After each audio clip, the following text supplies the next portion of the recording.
नमस्कार शेतकरी मित्रांनो, सर्वप्रथम सगळ्यांना जय शिवराय।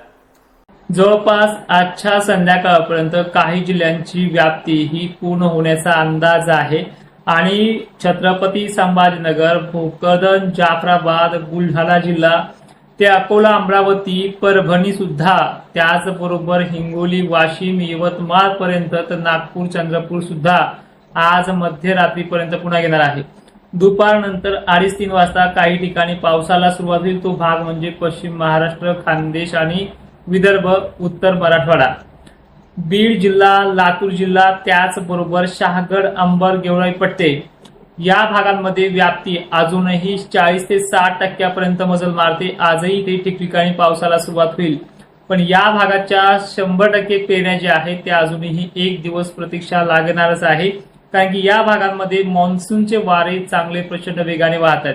बीड जिल्ह्यात गेवराई, बीड, शहागड, त्याचबरोबर माजलसुंब्यापासून केज, धाराशिव पट्टा, त्याचबरोबर उमरगा ते लातूर बरोबरच माजलगाव हे पट्टे सुद्धा वडवणीसह आजच व्याप्ती पूर्ण होईल। त्यामध्ये काही गावखेडे सुटले ते 24 तारखेला तिथे त्याचं आगमन होणार आहे दुपारनंतर।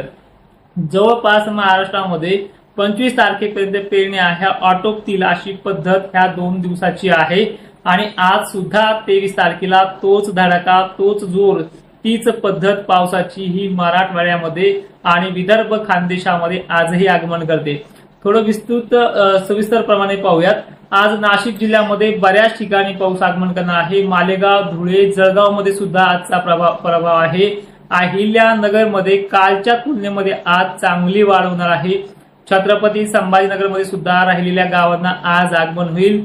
त्याचबरोबर बीड जिल्ह्यात सुद्धा आज चांगली एंट्री दुपारनंतर तर काही ठिकाणी संध्याकाळपर्यंत होईल। बीडसह माजलगाव, परभणी पट्टे सुद्धा चांगल्या पद्धतीने आजचा प्रभाव राहणार आहे। नांदेड जिल्ह्यामध्ये काल जसा दक्षिण भागात झालाय, काही ठिकाणी लातूरलाही झालाय, तर त्याचप्रमाणे आजही लातूर, केज, अंबाजोगाई पर्यंत मजल चांगले आहे। किनवटसह वाशिम जिल्ह्यातही म्हणजे हिंगोली, किनवट, माहूरगड हा परिसर सुद्धा आज मध्यरात्रीपर्यंत, काही ठिकाणी दुपारपर्यंत हजेरी लावणार आहे। आज चंद्रपूरला, वर्ध्याला, यवतमाळला, नागपूरला जोर वाढणार आहे आणि विशेषतः ही माहिती तुम्ही इतरही शेतकऱ्यांपर्यंत पोहोचण्याचं काम करा। 2 वर्षापासून या चॅनलवरती काम करतोय, तर ह्या चॅनलचे 100K सबस्क्रायबर पूर्ण करण्याचे मी आज वैयक्तिक तुम्हाला बोलतो आहे, ते आपल्याला करायचे आहेत। बुलढाण्याचं जर सांगायचं झालं तर बुलढाण्यातल्या सर्व तालुक्यांमध्ये पद्धत पावसाची आजची कालच्या तुलनेमध्ये जास्त आहे। एकंदरीत चित्र दक्षिण महाराष्ट्राचं हा जो काही दक्षिण महाराष्ट्राचा भाग असतो, जो बीड दक्षिण भाग, दक्षिण धाराशिव पट्टे यांना सुरुवात चांगली करणार आहे, पण यांना कधीही पेरणी करायला मराठवाड्याच्या तसेच विदर्भाच्या तुलनेमध्ये 2 दिवस उशिरा लागतो आणि तीच पद्धत यावर्षी सुद्धा लागू होते। पण दुष्काळी परिस्थिती नाही आणि दुष्काळाच्या बातम्या असणारे जे काही चॅनल्स होते तिथे सुद्धा आता दुष्काळाचं भाकीत होत नाही, म्हणजे याच्यावरून समजून जाते की पावसाळ्याची पद्धत कशी आहे। त्याचबरोबर अनेक जण 22 तारखेच्या मध्यरात्रीपर्यंत पाऊस न आल्यामुळे चिंतित आहे। ते पहा, काळजी करू नका, 1 आणि 2 दिवसात काय महाराष्ट्र हा 100% बरसत नाही। मान्सून प्रत्येक जिल्ह्यामध्ये आगमन झालेले, सगळीकडे मान्सूनचे ढग दाखल झालेत आणि याच भागामध्ये ते पडणार सुद्धा आहे। कालावधी लागतोय पण पडणार नक्की आहेत, अशी पद्धत महाराष्ट्राच्या मान्सूनची या वर्षीची आहे।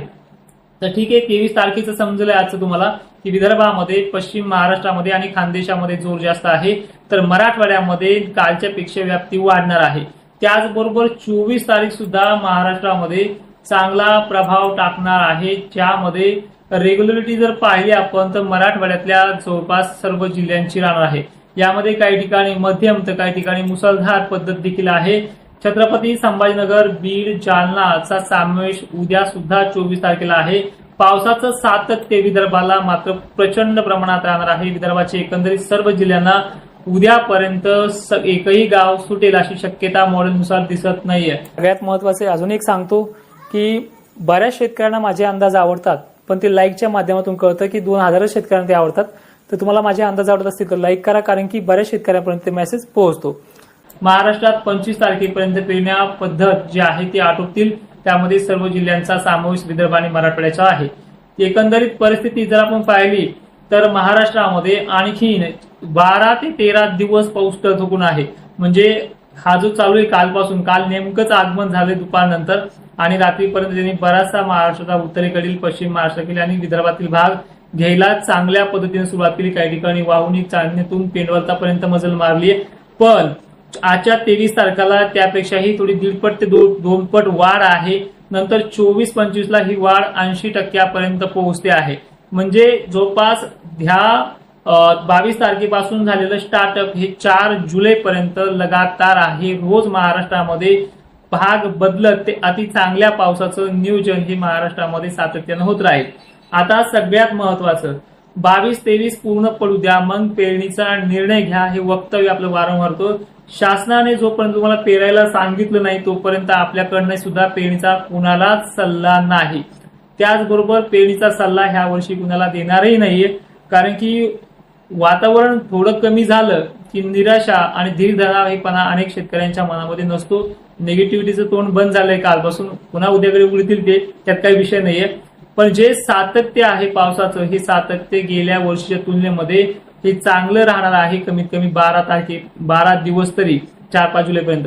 जुलै महिन्यामध्ये मोठ्या खंडाची तीव्रता मॉडेलनुसार स्पष्ट दिसत नाही, पण खंड पडत असतात. परतीचा मान्सून सुद्धा ठीकठाक आहे.